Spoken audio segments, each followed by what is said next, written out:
being okay with failing. Not the version of where you just say a quote and like try to move on with it, man up or something. Just being okay with it instead.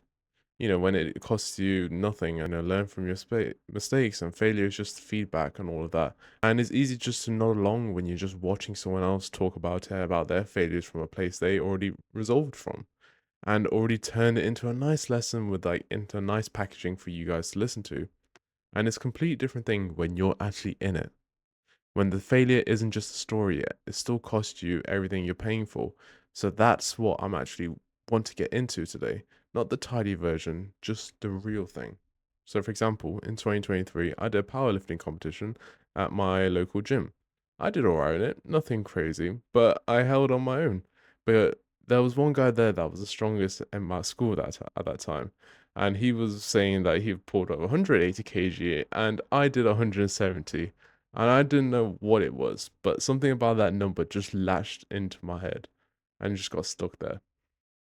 And I started training, like doing heavy deadlifts every like twice a week or something.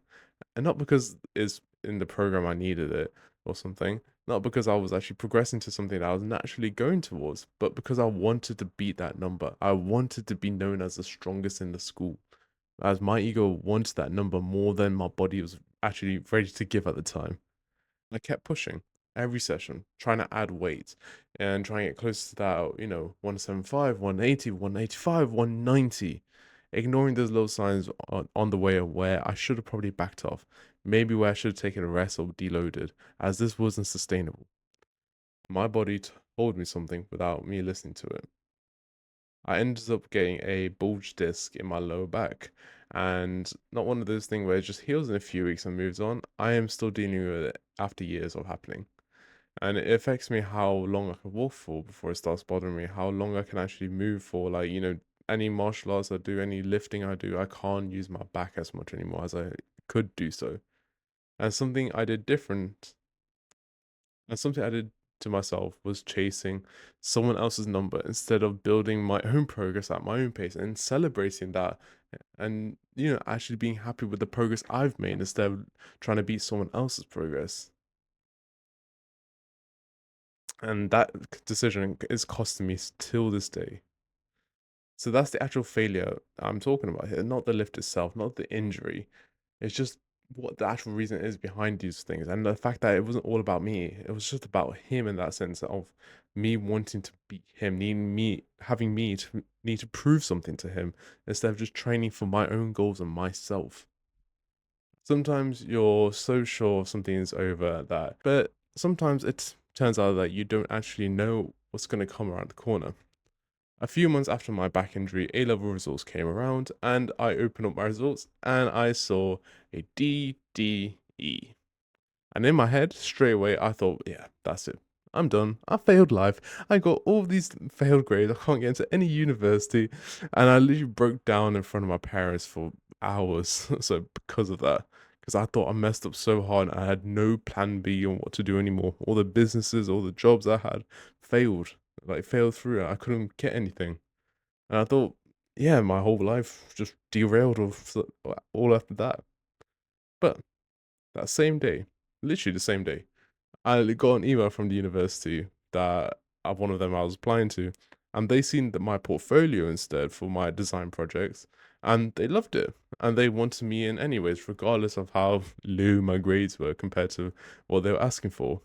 And I didn't see that coming at all. And I just remember sitting there thinking, okay, thank you, I guess, because I was so ready for, the opposite outcome of getting all rejections from my university options.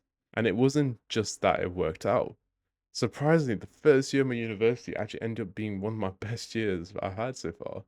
Right now, like having the right people, right flatmates, right course, everything just fell into place around me, and I wasn't expecting after results day I would have something like this.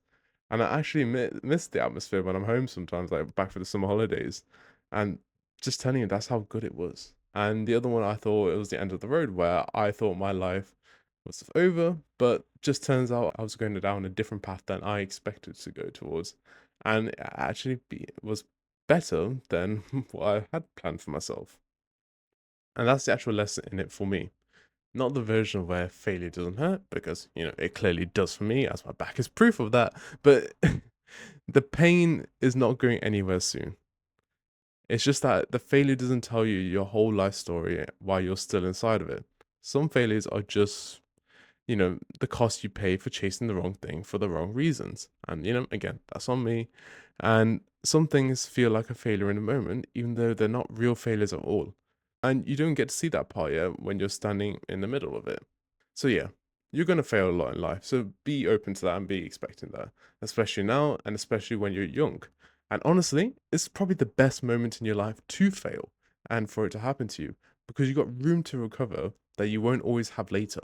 But there's a difference worth knowing between these two kinds. Failing because you tried something real and something that was actually yours, and compared to one that you actually can be proud of, even though it doesn't go your way. Failing because you were chasing someone else's version of winning, someone else's number, other people's goals that they put onto you, is different from the one that leaves that version of failing where you keep chasing someone else's version of winning, other people's goalposts and what they set on you for your life and what you should expect at certain ages. That one leaves a different kind of mark compared to that one leaves a different kind of mark. Mine left one that I still feel time to time while I'm on my feet for too long. But either way, just keep going. You don't know what that failure is going to do for you. It could steer you in the right direction. Do not label it as a bad thing or a good thing right now. Kind of wait for a little bit and see how it plays out because you never know how things turn out. You might get good results and get to your top university, but end up hating yourself and doing it just going to a downward spiral. You can go to a bad university, but have the time of your life and actually improve on it somehow. These different things, there's different ways of things coming out. Not saying that you can be like positive, you can't be positive about these things, but don't label these things as good or bad. So yeah, let it decide for you. Let it show you what it's going to be instead of you deciding for yourself on what it is while you're still in the middle of it and not actually completed that section yet. So thank you again for supporting a small channel like mine, and take care.